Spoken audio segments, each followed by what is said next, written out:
Hi dears, it's me Shruti Nabeel. Welcome back to my YouTube channel. ഇന്നത്തെ Bigg Boss ഞാൻ ഉറപ്പായിട്ടും കാണും കേട്ടോ. നാളത്തെയും ഇന്നത്തെ പ്രമോഷൻ ഞാൻ കണ്ടായിരുന്നു. ലാലേട്ടൻ്റെ നല്ല അടിപൊളിയായിരുന്നു കേട്ടോ. അതുകൊണ്ട് ഉറപ്പായിട്ടും ഞാൻ കാണും. ഞാൻ ബിഗ് ബോസ് ഒരു സ്ഥിരം പ്രേക്ഷകയല്ല. വീഡിയോ ക്ലിപ്സ് ഓരോന്നൊക്കെ കാണും എന്നല്ലാതെ ഞാൻ സ്ഥിരമായിട്ട് കാണാറില്ല. എനിക്കിപ്പോൾ വലിയ ഇൻട്രസ്റ്റ് ഇല്ല കാണാൻ വേണ്ടിയിട്ട്.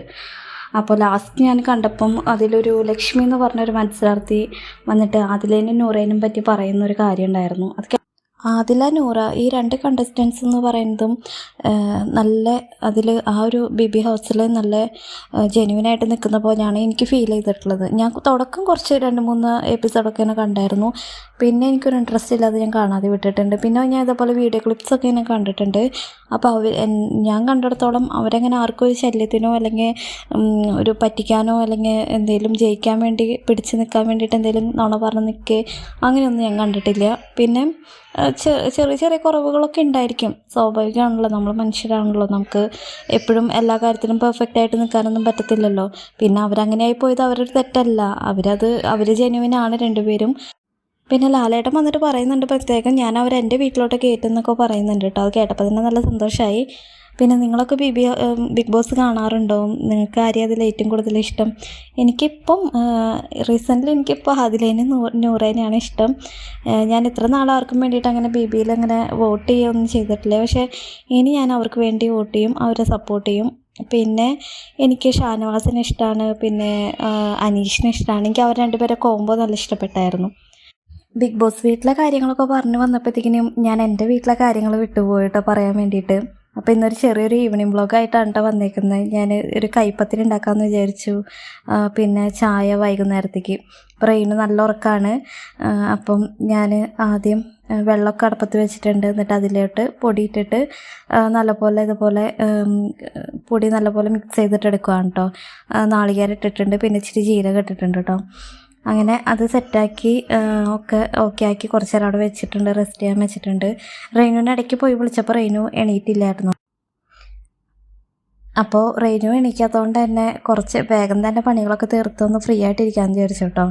അപ്പം എൻ്റെ പത്തിരി ഉണ്ടാക്കണതിൻ്റെ ഇടയ്ക്ക് എനിക്ക് ഈ പച്ചപ്പൊടി ഇങ്ങനെ കുഴച്ച് വെച്ചിരുന്ന് കഴിക്കാൻ ഭയങ്കര ഇഷ്ടമാണ്. നല്ലതല്ലെന്നറിയാം, പക്ഷെ എന്നാലും എനിക്ക് ഭയങ്കര ഇഷ്ടമാണ്. ഞാൻ ഇടയ്ക്കിടയ്ക്ക് ഇതേപോലെ എടുത്ത് കഴിച്ചുകൊണ്ടേ ഇരിക്കുന്നത് കഴിയുന്നവരെ. അപ്പോഴത്തേക്കിന് ഞാൻ പച്ചപ്പൊടി കഴിച്ച് തീർക്കണ്ടല്ലോ എന്ന് വിചാരിച്ചിട്ട് ഞാൻ വേഗം ഉണ്ടാക്കാനിട്ടല്ലോ. അതല്ലാന്നുണ്ടെങ്കിൽ ഞാൻ പച്ചയ്ക്ക് തന്നെ പൊടികളൊക്കെ അതുപോലെ പുട്ടിനൊക്കെ പൊടി കുഴച്ച് വയ്ക്കുമല്ലോ, ഞാനതൊക്കെ കൊടുത്ത് വെറുതെ ഇരുന്ന് കഴിക്കും. എനിക്ക് ഭയങ്കര ഇഷ്ടമാണ്. അങ്ങനെ എൻ്റെ പത്തിരി ഉണ്ടാക്കലൊക്കെ ഏറെക്കുറെ കഴിഞ്ഞിട്ടുണ്ട്. ഇപ്പം കുറച്ച് നേരം ഒന്ന് ഫ്രീ ആയിട്ട് ഇരിക്കണം. പിന്നെ കുറച്ച് വോയിസ് അയക്കാനൊക്കെ ഉണ്ട്, പിന്നെ കുറച്ച് വർക്കുണ്ട്.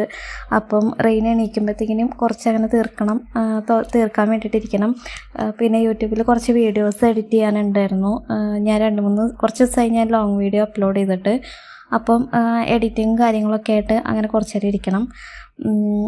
പിന്നെ ഒന്ന് കറക്റ്റ് 7 മണിയാകുമ്പോൾ ലൈവ് ഉണ്ട് കേട്ടോ.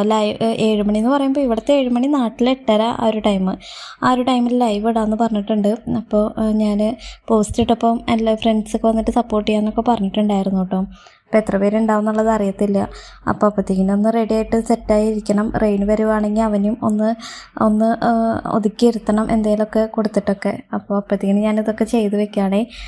അങ്ങനെ ഞാൻ കഴിക്കാൻ വേണ്ടിയിരിക്കുകയാണ്. പിന്നെ ആ ടേബിളുണ്ടല്ലോ, ആ ടേബിളിൽ എപ്പോഴും എൻ്റെ ഫയലും കാര്യങ്ങളൊക്കെ ഇരിക്കണം. കാരണം അതെപ്പോഴും അങ്ങനെ തന്നെയാണ് കേട്ടോ, നിറഞ്ഞിരിക്കും. എപ്പോഴും അതെടുത്ത് മാറ്റി വയ്ക്കാനൊന്നും പറ്റത്തില്ലല്ലോ, അങ്ങോട്ടും ഇങ്ങോട്ടൊന്നും മാറ്റി വയ്ക്കാനൊന്നും പറ്റത്തില്ല. അപ്പോൾ അതെപ്പോഴും ടേബിൾ അങ്ങനെ ഇരിക്കുന്ന കാരണം ഞങ്ങൾ ഇവിടെ ഇരുന്നിട്ടാണ് കേട്ടോ എപ്പോഴും കഴിക്കാറ്. അങ്ങനെ ഞാൻ എൻ്റെ സമാധാനപരമായിട്ട് ഒറ്റയ്ക്ക് ഇരുന്ന് കഴിക്കാം കേട്ടോ. കുറച്ച് സമയം ഇങ്ങനെയൊക്കെ ഇരിക്കുമ്പോൾ ഒരു റിലാക്സേഷനൊക്കെയാണ്. ആരുടെ ശല്യം എന്ന് വെച്ച് കഴിഞ്ഞാൽ ഞാൻ ഉദ്ദേശിക്കുന്നത് റെയിനുവിനല്ല കേട്ടോ. കാരണം അവനിക്കൊരു ശല്യമെന്നല്ല ഞാൻ പറയുന്നത്. നമുക്ക് ഇച്ചിരി ഒരു ഫ്രീ ടൈം കിട്ടണം.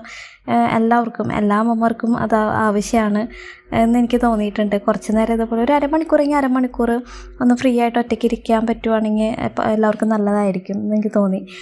അങ്ങനെ പിന്നെ കുറച്ച് വോയിസൊക്കെ അയക്കാനുണ്ട് കേട്ടോ. കുറേ പേര് മെസ്സേജ് അയച്ചിട്ട് അതിൻ്റെ റിപ്ലൈ ഒന്നും കൊടുത്തിട്ടുണ്ടായിരുന്നില്ല. അപ്പോൾ ആ ഒരു ടൈമിൽ എല്ലാവർക്കും റിപ്ലൈ കൊടുക്കലും ഒക്കെ ആയിട്ട് അങ്ങനെ ഇരുന്നു. എന്നിട്ട് അവ എണീറ്റിട്ട് വൈകുന്നേരം ഒന്ന് നടക്കാൻ പോകണം അവനും കൊണ്ട്. പിന്നെ ഇപ്പം ഞാൻ നോക്കിക്കൊണ്ടിരിക്കുന്നത് ഞങ്ങളുടെ ഈ മാസത്തെ വരവ് ചിലവ് കണക്കുകളും കാര്യങ്ങളൊക്കെയാണ് കേട്ടോ. അതിൻ്റെ ഇടയ്ക്ക് ഈ മാസം എക്സ്ട്രാ വന്ന ചിലവുകൾ എഴുതി വെച്ചിട്ടുണ്ടായിരുന്നില്ല, അപ്പോൾ അത് എഴുതി വെക്കുകയാണ്. അപ്പം അതിൻ്റെ കാൽക്കുലേഷനും കാര്യങ്ങളൊക്കെയാണ് കേട്ടോ.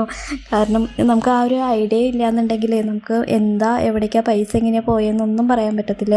അപ്പോൾ അതുപോലെ അപ്പോൾ കാര്യങ്ങളിങ്ങനെ ഓരോന്ന് എഴുതി വെച്ചില്ലെങ്കിൽ ഭയങ്കര ബുദ്ധിമുട്ടാണ് കേട്ടോ.